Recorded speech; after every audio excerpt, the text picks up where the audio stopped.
everybody. We are here to review the movie 2. This is Taped Crusaders. I'm your co-host, Mike L. And as always, I'm joined by... Joshua Mervell. Yeah, 2. Yeah. Okay, and also joined by Meteor co-owner Champ Ian. Yes, I'm here too. Also here as well is Harvey Brent. I can't wait to review this movie. Okay, so anyway, Oh my God. we talked about X1. Now we're talking about X2. Right. Let's just go in chronological order of the people who saw it first, starting with me. Okay, opening night, saw it. Saw it. Opening night? Opening night. Interesting, The okay. 7 p.m. The show before the late show. I don't remember the exact time of day that I saw it. But there's a chance that Brent saw it before you did, That's, right? that's possible. That's possible. Okay, I'll just say that Resident at the time expert. it came out, the trades used to say that this was the best superhero movie ever made.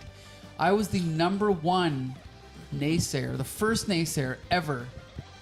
And I continued to naysay for many years until tonight. I'm no longer a naysayer. Harvey Brent, what's your first impression of seeing it for the how many times? Oh, come on, like 15? 15 times. Maybe just shy of 15 times. Okay. I've seen this movie a lot. What's my first impression? I feel like I'm like devoid of like introspection tonight because I just had such a fun time enjoying the ride. The movie's faster than I remember. Yeah. I thought it was a bit slower for like compared to like X-Men 3 when you get farther along, but the movie goes at a good clip. Yes. And it's like kind of couldn't really like sit with my thoughts, but I enjoyed the ride. There's a lot Yeah. to unpack in it. I agree. No, good stuff. I have a lot to say. Josh, you've seen this movie before, right? Yes, I have. Okay. Yeah, I didn't see it in theaters. I think I was a little too young, but saw it at a young age, probably around when I was 10 years old, before seeing X3. And I loved it then and still love it now. And the same level of love tonight? You know, it's been a while since I've seen it. I think I appreciated it maybe a little bit more now as Okay. like story-wise, like seeing kind of the different plots play out. Yeah, it was really good. I think I enjoyed it in a different way. Okay. Yeah. Champ Ian. Hey, Mike. What'd you think of X2 the first time you saw it? This is the first time that I've seen it. It there was a lot going on. There's a lot going on. It was definitely fast paced. I'll give it that. I spent a lot of time kind of scratching my head thinking, okay, where are we now? What's happening now? Okay. Who are these people now? What's this again? How are they doing this? Whose powers are what? A lot of that. There was a lot about it that I enjoyed. On a whole, though, as a movie, I think that it has some problems. Is it better or worse than X-Men 1? I enjoyed X-Men 1 a little bit more. Ooh. Okay. That's a little hot bit more. take. Hot take. Yeah. So, as we said, this was considered at its time of release, the best movie ever made. Here's the thing: is that I was always like, I've never loved Bryan Singer, and now I like him even less because we find out he's a motherfucker. But the one thing we have to give him credit for is for treating the material seriously, right? Like, I remember I told you I have a hot take, and you were like, "Oh my god, I can't wait to hear it," and I was like, "It's not that good." My hot take is that this movie is a drama but it's like, it's a blockbuster, but it's not a blockbuster. It's a drama. Somehow we're enthralled for 2 hours by a movie that's not an action movie. It's not a blockbuster. It's just a drama that has a little bit of action. And it's remarkable because, you talked about how much is going on. And I think the thing I like about this movie, having watched it again now, first of all, the editing is masterclass. Okay. It's actually remarkably good. Interesting. Because wait, let me just say one thing. Okay. The script is pretty good, not great, but to me it's the editing and some of the shooting that it takes what's there, which is pretty good. Like we talked about how it's an adaptation of God Loves Man Kills. Not a great adaptation, but pretty good. But it's like it hits you over the head. Boom, boom. And Ian, you talked about I don't know where I am. I think that's the strength. It smashes you over the head with now we're here, now we're over here, now we're over here, now we're in a bar. Now who's this guy watching the news? Oh my God, it's Rebecca Romaine out of makeup. What is she doing here? Oh, now they're in the bathroom. Oh, there's pills in the bottom of the thing. Oh, he's knocked out. Why is he knocked out? Oh, now that same guy is a security guard. Oh, Is this you still talking about this is a strength? Because This I'm getting confused listening to you now. This is actually what I think is great about this movie is you're constantly asking, what is going on? Oh, that's my impression of me watching the movie. Ian, what's your impression of yourself watching the movie? I honestly, I had to hop on my phone a couple times just to Google what the fuck is happening in this movie. Really? Yeah, yeah. And some of the concepts don't exactly. I mean, like you've seen this movie how many times? 17,000 times. Now it's a competition. Something like that. Yeah, it's a little competition now. Yeah. So you spent a bunch of these prior viewings being sort of maybe closer to my Maybe. And now you're watching it today. You're like, oh, okay. So it takes 17,000 viewings for all these threads to sort of come together. Ever confused, to be honest. I'm confused a lot. Yeah, But yeah. I wasn't confused in this movie. It was more like there was weaknesses in the script, definite weaknesses in the script. But I was never confused by the shooting or editing. But The editing, the script was weak. yeah. The editing was interesting. I think that I would have given certain things a little bit more time to breathe. It was giving me whiplash at Okay. points, right? Like when I'm dropped into another situation before I've had time to process this Right, situation, right, and I'm right. playing catch up the entire time. I felt like I was watching this movie from behind the Okay. entire time. I totally agree. I think that the editing from shot to shot is really good, but from scene to scene, it's not good. I think that we're cutting away too quickly. I'll give you that Yeah. a little bit too quickly. And dropping us into things without establishing, like all the time they were doing this, and I'm like, oh, we're here now. What's this? Yeah, I think with what you were saying, dropping us into that moment with the guy in the bar, and we know that this is the security guard. yeah. And then not knowing who that is at the bar and what's going on, that I'm fine with because it's part of the story. Like, this guy doesn't know what's going on and we're figuring it out as the character is. That's fine. It's when it cuts back and forth without, like, resolving, like, the point. Like, I know what like you mean. They're in Boston, and Gene and Storm are fighting with Nightcrawler, and he's like, "I'm Kurt." Boom! It's like they cut to Bobby and the kids trying to escape the house, and then they cut over to Magneto. It's like, Yeah.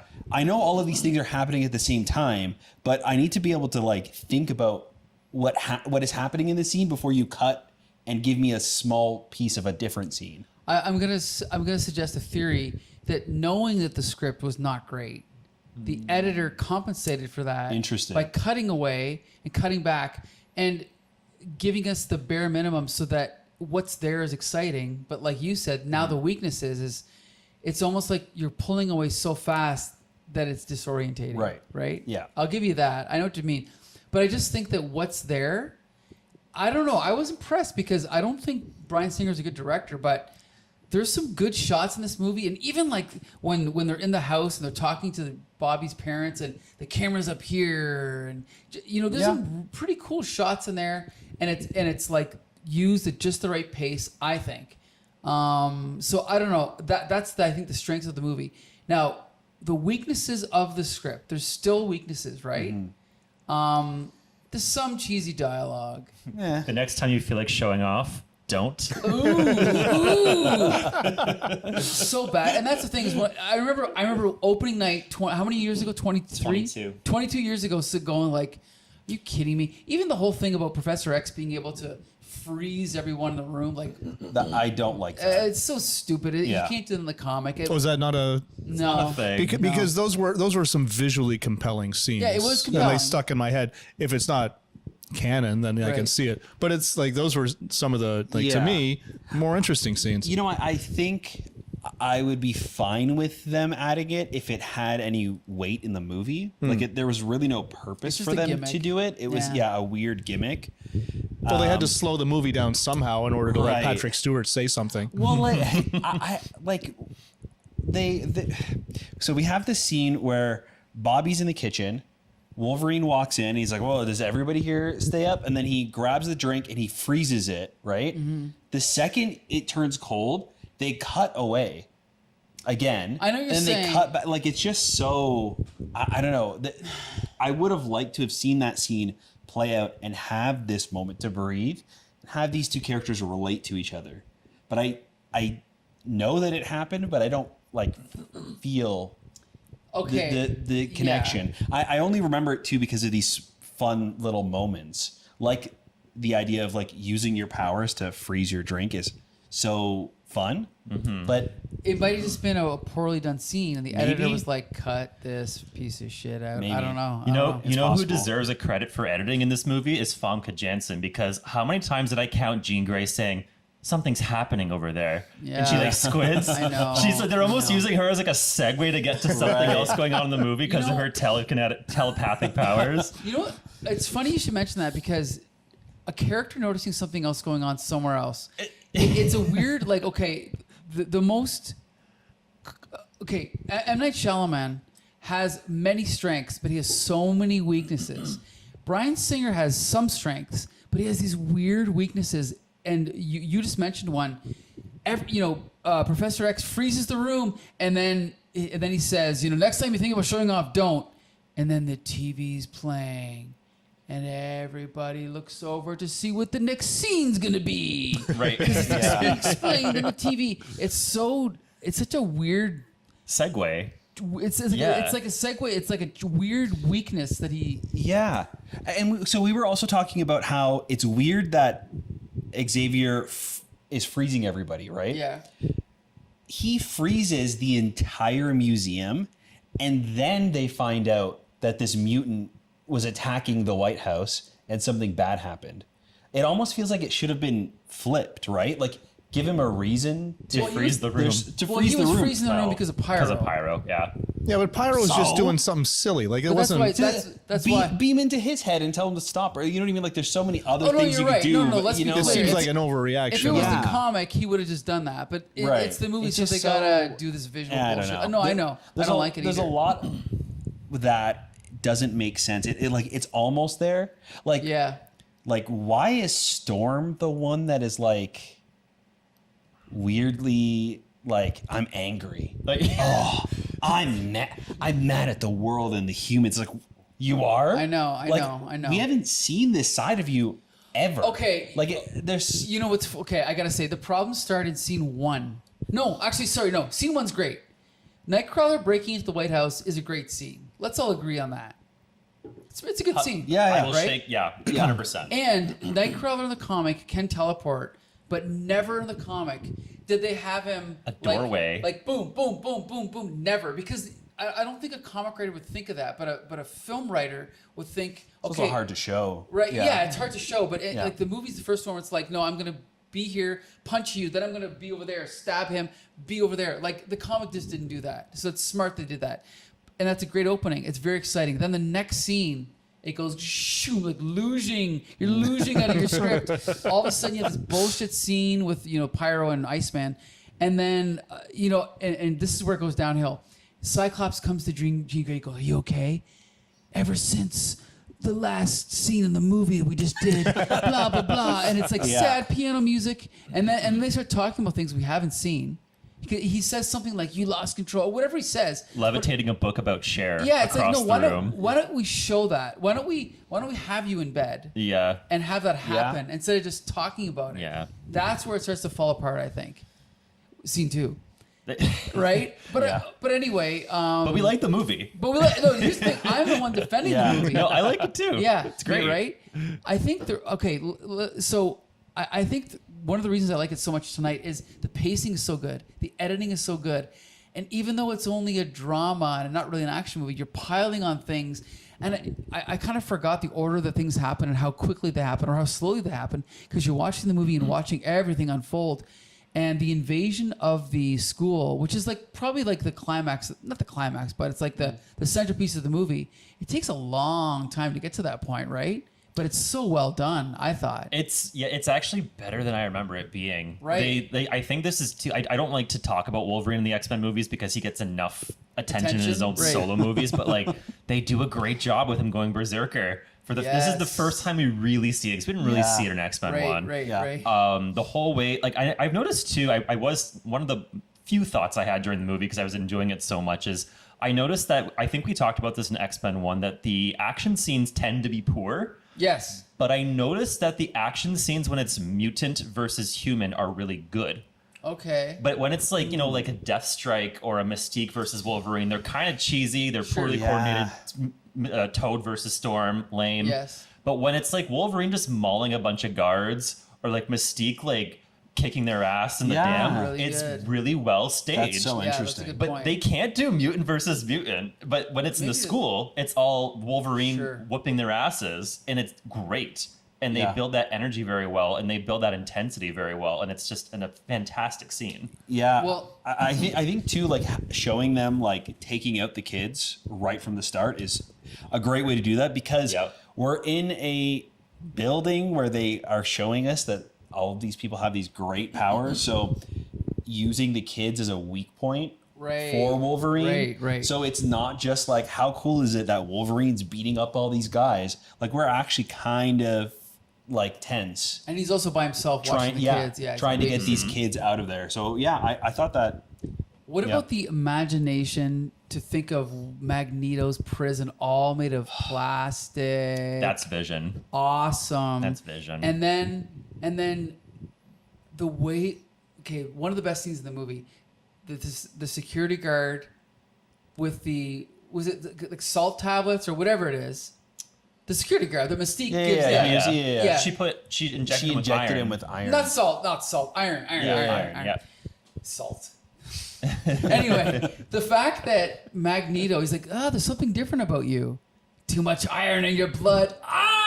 And then Yeah. he rips it out of his body and he's fucking dead. Then he takes that and turns it into these, like, Yeah, they're like little like ball bearings. First it's ball Yeah. bearings, and he uses them as bullets. And I'm sitting there in 2003 going, holy fuck, this is the greatest, like, this is it. This is the adaptation I've been waiting for my whole fucking life. You figured it out.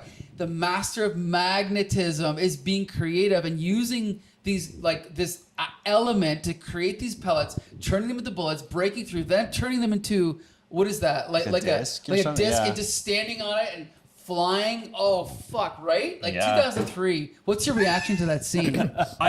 Actually, so obviously it's epic, but I think the thing that stuck out for me the most in that scene is just how Magneto just knew it was Mystique that did that. Yeah, Like they have right. such a close, unspoken bond through the movie, even the way they just look at each other. Yep. They have like a familiarity of decades, which, I mean, if you get to First Class later, We will. you will see why that is. Yeah. Jennifer Lawrence as Mystique. Yeah. But it's just such a, I think actually a super underrated point of that movie is that closeness between Mystique and Magneto. But that scene is, it's epic. It's that like the unleashing of a secondary threat into the movie, which he eventually becomes the primary threat again. Yeah. But no, I think that scene's very well done. Really well done. Absolutely. Champion, you must have loved that scene. No, it was a good scene. It was a good scene. The only thing that I struggled a bit with that scene was that, like, I knew what was happening. I knew that Mystique had accosted this guy in the bar, but I wasn't sure what she had injected him with. Right.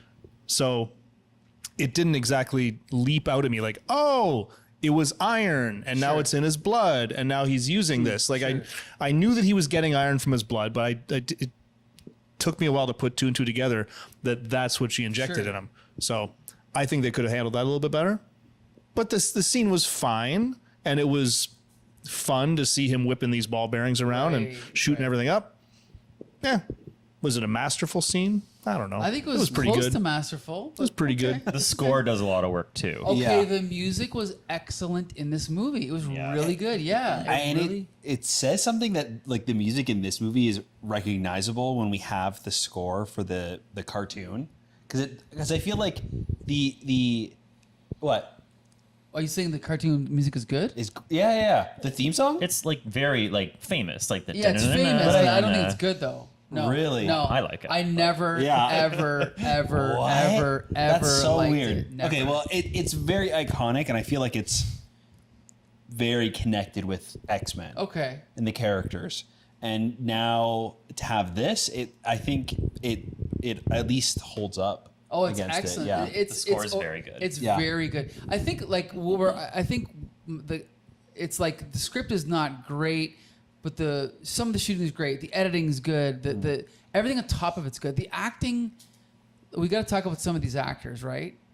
Like, names. Okay, first of all, is this Hugh Jackman's finest hour? Like, he's so good. Well, no, he has more coming. Logan's. Yeah. He's better in Logan. Logan is Yeah. everyone's finest hour. He's good here though. Yeah, but he's really good here. Yeah. Like Ian, you know, before X-Men 1, Hugh Jackman was a nobody. Really?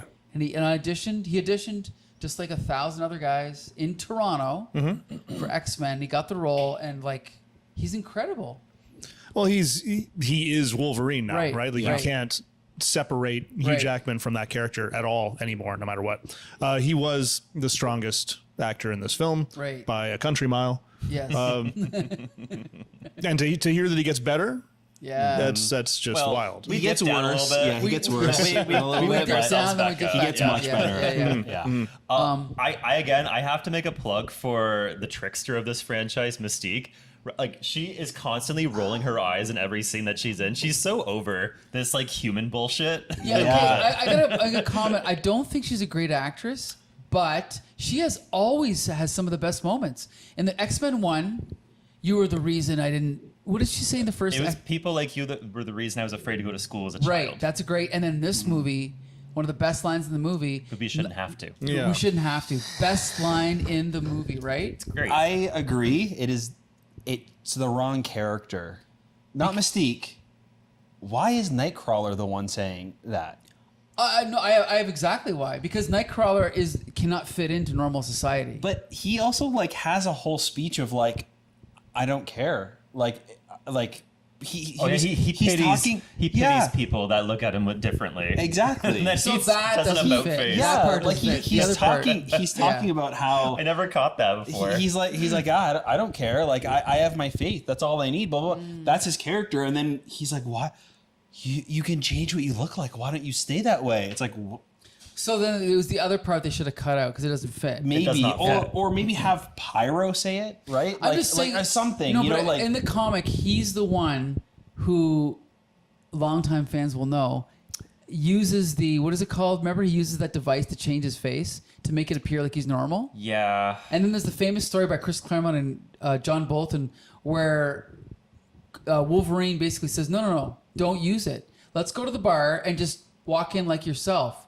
And it's like it's a great story. And I think if you go by the comic, that's his character. I think that's what they should have Yeah. gone with. Yeah. Yeah. I Because still- it doesn't work in this movie. I still maintain that like Rebecca Romaine, I agree she's not like a super. I think her favorite day on set was injecting that guy with metal, but she didn't have to go in the full makeup. Right, She looks right. so Yeah. happy. Yes. That scene. But I seriously think she's so like her gestures and her like eye rolling and like Sure. she's just so over it. But it's very subdued. Right. I Yeah. really appreciate it actually. The little looks she does, like the even, looks, yeah. even to like the camera, like she's in that Yeah. room and she sees the kids like on the security camera, just like she does like a little look Yes. and like a smirk, and then that's I it. caught it. Yeah. Yeah. By the way, I got to point out my favorite trope in in any fantasy, sci-fi, superhero movie is when an actor who we only know in makeup appears completely out of makeup, like Gollum, like of course that's the only one I can think of. This one, there's other movies where you'll have a character that we only know in their costume or their makeup, and then all of a sudden they appear out of makeup, and you go, "Why are they?" And there's always an explanation. Pirates of the Caribbean at World's End. That's right. See, which I've not seen. But yeah, there's one. There's Yeah. a good example of that in the Orville when that girl who was the Krill, the alien, Yes. See, disguises herself as human, but it's the same actor, but now Yes. she's just human. I just love. I don't know why I love that trope. I love it. Mm. But anyway, let's talk about a few more actors. So the new actor in this movie, we mentioned him, Nightcrawler. Alan Cummings, he's great. He's very good. Yeah. He is so good. Like, loving Nightcrawler my whole life. He's one of those actors that goes beyond my expectations. What do you think? Oh yeah, like he embodies this like German former circus performer to a T with like you Yes. know, and the whole dichotomy between the fact that he looks demonic but his faith, makes him appear angelic, or he thinks he's angelic anyways. Like that, I wish they would have explored that more. Yeah. They didn't. But I mean, he embodies the character. I think he is one of the few cases. They have always casted very good actors for their movies, and then Sure. they've just been poorly written and serviced. But I think for the amount of screen time he got, he made the most of it. I totally agree. And that's a great point. I guess that would have been Dave Cockrum and Len Wein, and a little bit Chris Claremont later developing that idea. The fact that he looks like a demon, Yeah. but he is Catholic is such a great idea. He's Catholic as fuck. Right, Like, right. yeah. He eventually becomes a priest, right? And I just love the fact that this actor, oh my God, he's got so much pathos. Every time he opens his mouth, you feel his whole life story coming out, even though he disappears for half the movie, Yeah. right? What he does, and he doesn't come back ever until next year. Until next year, when yeah, he finally comes he back never in they Doomsday. don't use him again. It's so weird. Yeah. But Champion, what did you think of Alan Cumming? I thought it was mostly great. Okay. I was distracted by a couple of things. First of Okay. all, I was distracted by the fact that the was blue? specials and he was blue, and I was expecting to act more like Jamie Kennedy. Okay. Yeah. Right? Yeah. Okay. Okay. So there was that, and when he was this introspective guy with a German accent, very religious, I was like, oh, that's the exact opposite of what I was expecting. Right. That's all me. The other minor middling complaint about him is the fact that he would keep reciting scripture, Sure. but the most boring, like, oh, the Lord's Prayer, like school kid scripture. Yes, good If point. if he was reciting something a little Obscure. more obscure, it would have a bit more gravitas, I think. It's almost like they were choosing basic lines to like make the audience be like, oh, he's still religious. Yes. Like Yeah, they should have done yeah. something more Point. profound. Yeah, Good but point. and they could have, Easily, right? But you're it's right. I think Yeah. they were afraid to maybe not dumb it down. I guess. I don't point. know. I agree with that. Yeah. Josh, what do you think of Alan Cumming? He's great. Yeah. It is strange that they never brought him back. And maybe there's a backstory there. There's backstage. I say backstage like it's like a wrestling Okay, yeah. thing. There's behind the scenes. He had some issues on this movie. Can you tell us? Interesting. Am I allowed? Like, yeah, I don't know. I'm gonna be like Well, sued for libel or something. gonna happen? Yeah, he did not get along with Bryan Singer at all. I wonder why. There is. I wonder why. Yeah, right. I don't know, but there's a very famous story. I can't believe I'm actually telling this. There's a very famous story about many of the X-Men actors on this film. I know Halle Berry was involved, Alan Cumming, possibly James Marsden and Hugh, that they confronted Bryan in his trailer because of his substance abuse. And Really? it led to a huge fight, and Halle Berry told Singer to kiss her ass Really? and walked off. Yeah. Wow. You can find it online. I'm not Allegedly. making this up. Allegedly. No, she said it herself. It's in like, it's actually, I think it's in Alan Cumming's book. Interesting. So you can look that up later, a little tidbit of information. But he did not like working on this movie, and he really hated the makeup process.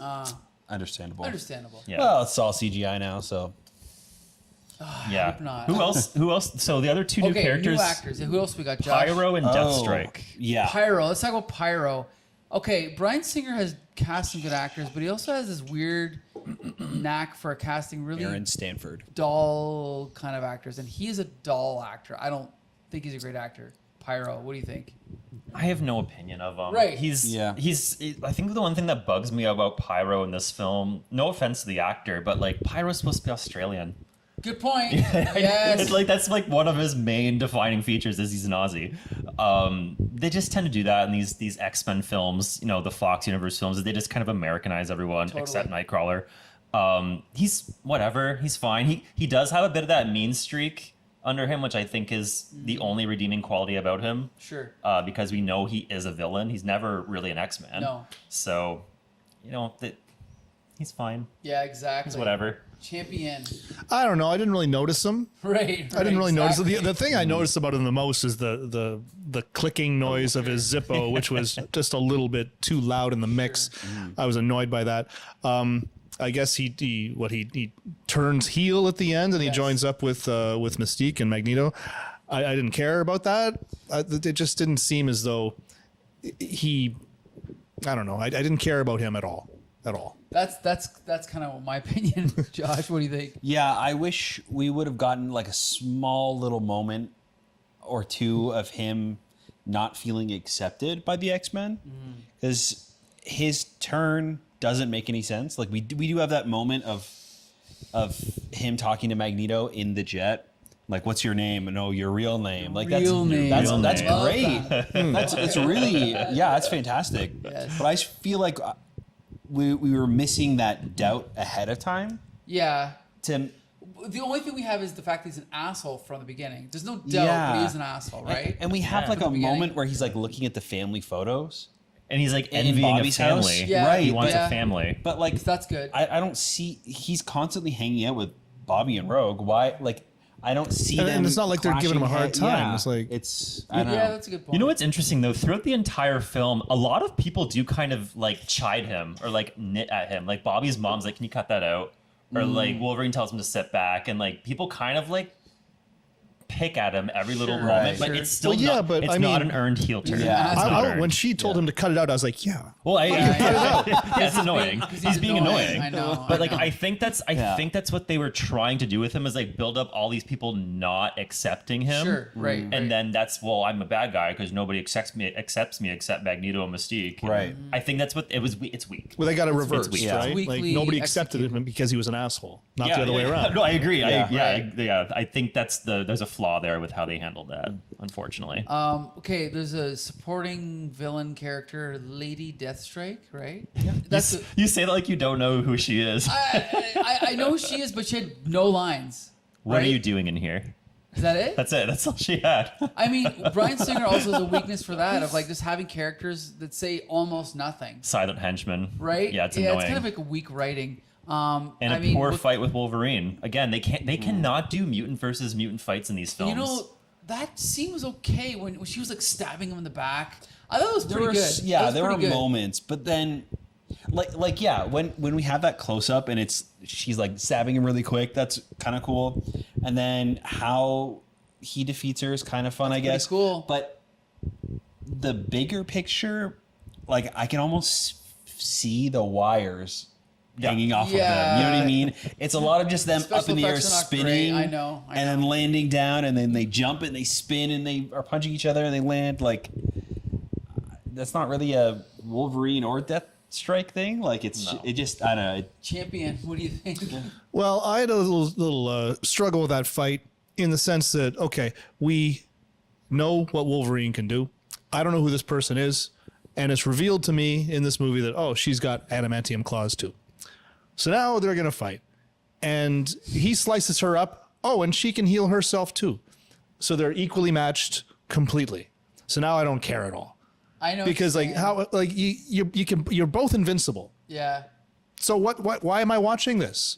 So it was maybe a little clever, but also something else. Just for my sake, not knowing this stuff, is this canon that adamantium has to be kept molten forever? I don't know about that. Sure. I don't know. No, I don't think so. Because that felt a little convenient for me that Stryker or whatever his name is just happened to give us that exposition, like, oh, we have to keep this molten because Well, once it's right. unbreakable, as you know. Bye, and then he just wanders off, and then they fight, and then he uses it 2 seconds later And to kill her. I was also wondering, has this been molten for 15 years since Wolverine got a skeleton, or is it for her? Right? I mean, if you check the other X-rays in the background, like they had Archangel's wing up there. I didn't notice So that. I would Okay. assume that they've been experimenting on other mutants. Okay, okay. That's just my nerd canon. Okay, kicking sure, in. sure. Yeah. I guess speaking of though, we did talk about like insignificant people like Deathstrike and Pyro, but Stryker is a new character in this film. Oh, Brian So, Cox. Yeah, yeah. he's the next guy. Big guy. You know Brian Cox, Oh, yeah. right? Okay. Yeah. I thought he was great. Okay, so I know Brian Cox because he's the original Hannibal from Manhunter. Oh, that's Michael right, Mann's yeah. Manhunter. He was in Zodiac. He's in this. He's in, is it Succession? Which I've never seen. But, I mean, he's he's been acting for 30, 40 years. He's a great actor. What'd you think? Yeah, him, Patrick Stewart, Ian McKellen, and Alan Cumming are on another echelon in this right, movie. It's exactly. almost like they may as well be in a different movie because everything they say is such like has such gravitas to Yes. it. Yeah. And they're Shakespeareing the hell out of Yes. it. You get that with him. He's great. He's I think the one critique I have about Stryker in this film is that his motivation for wanting to kill all mutants, I know it's down to a familial origin Sure. of being disappointed with his son, who is a mutant. I think we could have done with a flashback to kind of flush that out or something about about like the fact that we're hearing about these things that happen, like the fact that his wife, it sounds like took her own life. You know, maybe not show that, but a flashback of his reaction to it to justify his reasoning. So that's my only critique. But Brian Cox is fantastic. Of course. Champion, what do you think of Brian Cox? Fantastic. He was very menacing. He felt evil, but also wounded. Sure. I was perfectly fine with his acting.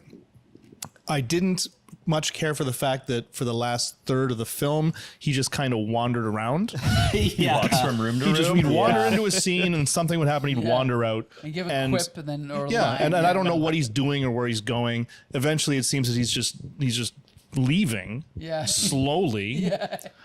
Once he realizes that the dam is going to break or something, and 25 minutes later, now he's outside. He's tied up with a chain halfway across his face. That was so awkward. Right? That was so weird. Yeah, it's like they didn't know what to do with him for the last third of the movie. But he was great when he was actually doing something. But I had another issue with him as well. No, you're right on with his motivations being a little unclear, and I think I got it. I just needed to see more emotion from him about how that affected him a little bit. You know what I mean? It would have been nice too to see maybe him interacting with his son. That's maybe leading that was up the to it. piece. You know what I mean? Oh, big time, because we are introduced to his son as like, oh my God, it's Jason, it's you. Like, this is your son. So with nothing to set that up, there's this moment that could have had a lot of impact that didn't really. Yeah, that's the problem. That's the problem. Are there any actors left, or is that? Oh, Josh, you didn't talk about Brian Cox. He's great. You know what? Too, I remember as a kid not loving this character. Okay. But I think as a kid I was like, boring. No superpowers. Like I'm not interested in the supervillain. I think that for a non-powered supervillain in an X-Men movie, especially one that is a military person, is great. Because I feel like for the most part, the military bad guy, like the businessman military bad, it always falls flat. So I think especially for that, he's great. Yeah, fun character. There's one. What's the word when something is a missed opportunity? Oh, it's a missed opportunity. The actor who plays Colossus, he's okay, but Ian, in the comics, Colossus is one of the main, like, it's Wolverine, Storm, Colossus. Those are the new X-Men. You might have to explain to Ian who Colossus is. Yeah, I have no idea who you're talking about right now. The big guy who helps the kids get through the tunnel. He turns metal. And he turns to metal one time. His metal skin. He's a main. I remember being a little puzzled. Yeah. In the comic, like, why is this metal man here? Yeah, in the comic, he's one of the main characters forever, and him and Wolverine are a team, and he's Russian, but he's also an artist, and I guess the idea was that they didn't have the budget to like do his metal skin. But I've seen Terminator 2. They could have done it. Yeah. And even if they couldn't do it, even if it was one of those cop-outs where they go, okay, we're only going to show him turn metal 3 times, fine. But they still could have given him a bigger role and get a bigger actor to play him, right? Yeah. Because he comes back in the next one, I think, right? He's in X-Men 3, and he's in Days of Future Past. Right. As and a then, jobber. And then he also comes back in Deadpool 1. No, that's a different actor. Different actor, different actor, but but same character. Yeah. I'm just saying that they really shortchanged the character. Yeah, I mean, right. It's to be expected with the Fox movies. Yeah. So speaking of shortchanged, what about poor Cyclops this movie? Oh. What happened? Yeah, I actually forgot. He only had like 3 lines in this movie, right? It gets worse. Don't spoil it for Ian, but it gets worse. Yeah. They just didn't know what to do with him. He was captured to set up a conflict with him and Jean. Garbage.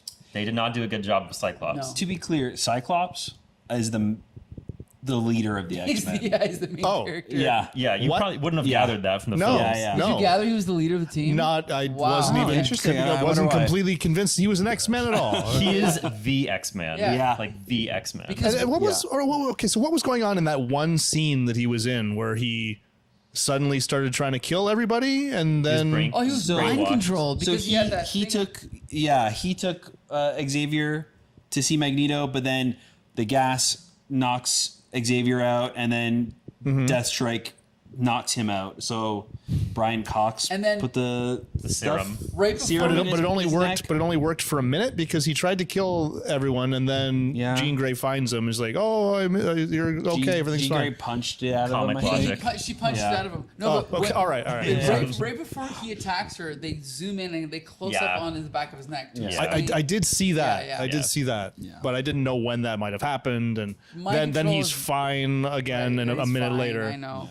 We also should point out, since we're talking about all the other characters, Halle Berry was never good in any X-Men movie.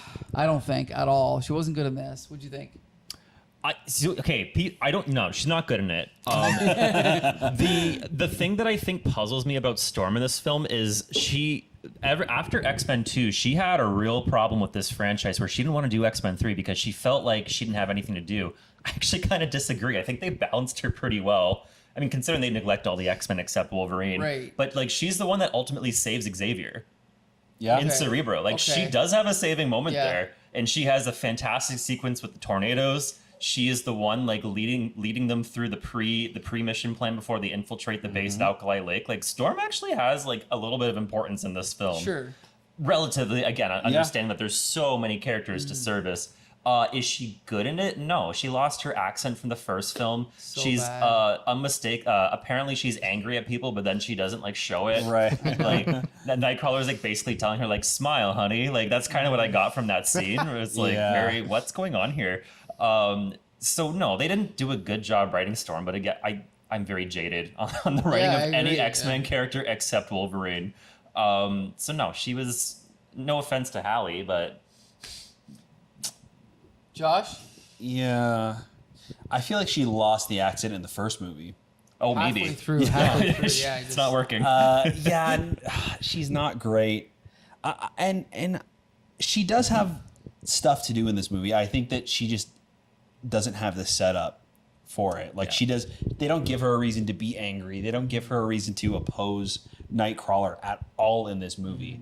But yeah, she saves Xavier at the end, which doesn't make any sense. Why didn't Nightcrawler bring Jean in there to fight her telepathically? I don't know. That's a good point. There's some weak writing. We all Yeah. agree on that. Yeah. Champion, what'd you think of Halle Berry? She just seemed to be sulking through the movie. Yeah. I don't know. Like, yeah, Doing you're right. She had nothing. lots to do, but she just didn't. I don't know. She didn't seem like she was having any fun. She just seemed disappointed to Yeah. be there. I think the only actor we haven't talked about is the guy who plays Iceman. And Rogue. We haven't talked Oh, about- Rogue and a Paquin. Okay, we'll talk about Iceman quick. I never loved him as Iceman. It's very dry in this film. Yeah, I did. Yeah. Just nothing to do. Again, there's a weakness. There's a weakness in the writer. The writers are better in this movie, but they're not great. Okay. Unfortunately, Iceman's played very, very dry, very straight, very bland. However, they tried to give him a very like a scene of relevance where he comes out to his parents as a mutant. That was a good scene. Yeah, I mean, I think the impact doesn't really hit. Like, I think the allegory is a bit heavy-handed. Of like, again, I think these movies are, about the gay rights movement, certainly in Bryan Singer's perspective. Sure. So they were trying to write a coming out scene, and I think they just wanted to capture that dialogue of what it's like coming out to your family and what the response is. Have you tried not being a mutant? Have you Right. tried not being gay? Like. Yeah. I think that's what they were trying to go for, is to make the audience think a bit. It gets kind of swallowed up in the action and Sure. everything going Yeah. on. There is an attempt to give Iceman some sort of Yeah, there was an attempt. Yeah. It would have also relevance. been nice to see him think about that Yeah. afterwards. Yeah. You know what I mean? Like he kind of looks disappointed when he's talking to his parents, but then after that it's done. he represses it like a true minority. Yeah. He keeps going. And then they have a perfect opportunity when I completely forgot that they left him in the Quinjet the entire movie, while he would have been Oh, at the the end, he yeah. would have been the most useful mutant Freeze the leaking water. in the fucking dam. Why did I not think of Like, that? Oh my god! Why you're did he right. stay? And then even That's then, what I thought was going to happen at Right. the end of the movie. That's Oh what my I thought was going to God. happen. That's And embarrassing. then I didn't think of that. for some reason, Rogue is screaming while flying the Quinjet over, and he's just scared in the back and still does nothing while the dam is exploding and rushing towards them. It's like, why is he not out there How did I not think of He this? freezes You're right, you're right. a foot thick wall of ice between Stryker and Wolverine in like a second. You know what I mean? Like 20 seconds. It's a huge wall. How is he not able to do anything with the dam? That's a great point. It's crazy. Wow. To me. And maybe Mike's like mind is the blown. writers are like, oh shit, how are we gonna do this? He could just save the day. So give him that doubt, right? His parents put that in his brain. Like that's why he's not there almost the entire fight. Should I be using my power? Should I hide this? Blah blah blah. And then at the end you have him, but no, Overcome it. That would have been a great way to write yourself out of that little problem. Yeah. Good lord. And then there's Rogue. Rogue. Ew, okay, so Anna Paquin, she was never the perfect casting choice for Rogue. Which is crazy because Anna Paquin's a very talented actress. Yeah, of course she is, is yeah. super. She won an Oscar at like 9. All right. Like you have to she's remember, I think, yeah. But she's not meant for Rogue. No. She's meant for X-Men Evolution Rogue. She is not Maybe, meant yeah, for yeah. sassy Yeah. Southern Belle, Right. kick-ass Rogue. And she's fine in the role that they're doing in this movie, like how the character is written. I think that the character is just not portrayed how she should be. No, not at all. Yeah.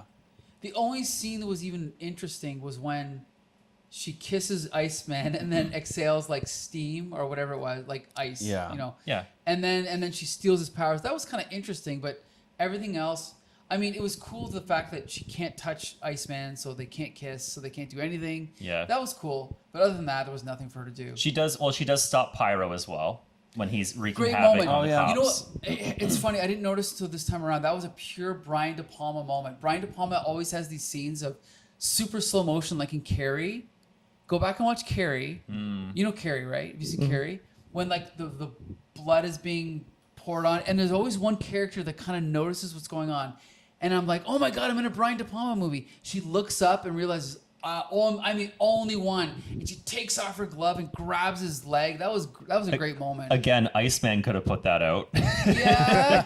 But Oh my God, you're right. Iceman again. Yes. actually, do you want to know a fun fact about that scene? There was a budget cut for that scene. They originally were going to have Storm put it out when the jet came down. They were going to have Really? her put some rain down on that fire. Didn't have the budget for water. Wow. So they filmed in BC. Just wait a day. Yeah, exactly, It'll be exactly, fine. exactly. I guess. Did we talk about Jean Grey and Phoenix? Because that's probably I guess the B plot. that's of the kind of film. like the climax of the movie. So, Champion, you should know, Phoenix dying is the most. Jean Grey. Jean Grey dying? dying is the most famous story in X-Men history. It's the possibly Marvel Comics history. in Marvel Comics history. And in this movie, they tried to kind of do it, but they didn't really do it. Well, they fumbled it. They It fumbled did not it. have any sort of impact for No. me. I think primarily because it's not built up at all. There's No. one scene at the beginning where Cyclops says, "You've been having bad dreams." Oh, there we go. Skip ahead 2 hours. That's it. There's no build up. In the comics, it's built up over like a year. Yeah. All this shit happens, And right? her eyes turn like fiery every once in a while throughout Right. this movie, but it never feels like something is wrong. No. It always just feels like that's what happens when she uses her powers. Right. You're totally right. You mean that's not what happens when she uses her powers? Nope. It's a long story. It's a long story. But they fucked it It's up. like a space thing. We don't want to talk about yeah. it. But they fucked it up, and then they tried to do it again, and they got the same writer. They're like, okay, I fucked it up, Zach Penn. Let me come back and do it again. And they did a movie called Dark Phoenix, and it was the biggest piece of shit ever made, which we'll talk about in a few years. Well, That's between me and my therapist. But anyway, yeah, anticlimactic, right, Ian? Totally. They didn't. Did they even show her dying? No, right? it was It's just kind of like, like you just saw water and then it cuts away, kind of thing. Yeah, and the fact that again, Iceman could have stopped this, Yeah, and crazy. like yeah. what wasn't Jean Grey also like controlling the plane from yeah. outside? So why Why, if she could control the plane, why didn't she just get on the plane and fly away? exactly? I've thought about that many a time. Yeah, Like- not good. She could just levitate it like 2 feet, just above the sea level, right? Yeah. Right. That's all you need. Jeez. Ice floats.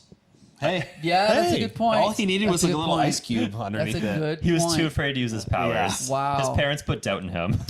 But also, like, it's also like bad writing because in the comic, when Jean Grey becomes Phoenix, I know that the plane crashes. I don't remember exactly what happens, but why a dam? Why water? It's almost like it doesn't tie into anything else in the movie. There's no like thematic connection. Almost, in my opinion. I just think it's, oh look, something's happening. I guess someone's got to stop it. I guess it'll be her. She dies. Oh well. It's almost like the dreams she was having was reading the comic books and realizing she has to turn into Dark Phoenix. Yeah. I just keep thinking something terrible is going to happen. Like, I'm going to die. I have to die at some point, so I'll just sacrifice myself so that can happen. Like, Right. there was really no reason for...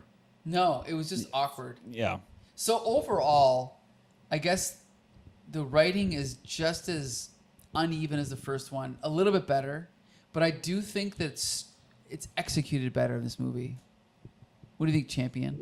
I don't know. No? I might have to watch it another couple dozen times. Okay. But I spent, like I said, too much time sort of trying to play catch up Sure. with this movie, and it never really congealed. It never Interesting. felt cohesive. See, because sometimes you feel like you can feel the vibe of the room. I felt that the vibe of the room was that everyone felt like me, which was like, oh, enthralled. But little did I know, behind me, Champion was not enjoying the movie. It's not that I wasn't enjoying Okay. it. It's that it was just a little, I don't know. Confusing. It was a little scattershot. It was a little scattershot. Josh? I think I see the problems with this movie for sure. I really enjoy it. I have a feeling that maybe I like this movie so much because I know what's to come, and it gets worse and worse and worse. I was just going to say that. It gets really bad. But one of the movies gets better, Yeah. but this Two is... of them. First Class and Days Oh, of Future Past. I agree Yeah. with you. But this is... And Logan. Logan. Yeah. But this... Like, there's ups and downs. This was considered the best one at the time out of two.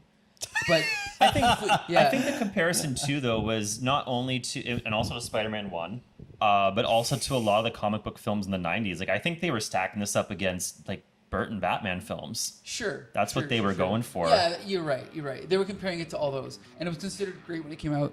But X-Men 3 is a piece of garbage, right? It's rough. It's insulting to fans of the Right, comics. it is. Yeah. So it falls off a cliff after this. Yeah. So enjoy the positives while we have them. Yeah, while we have them. Anyway, okay, there you go. There's a review of 2. We want to thank Harvey Brent for joining us. Once again, you are an X-Men aficionado. You're welcome to join us anytime. Are you going to come back for X-Men 3? If you pay for my therapy lessons, All right, I will okay. sit here.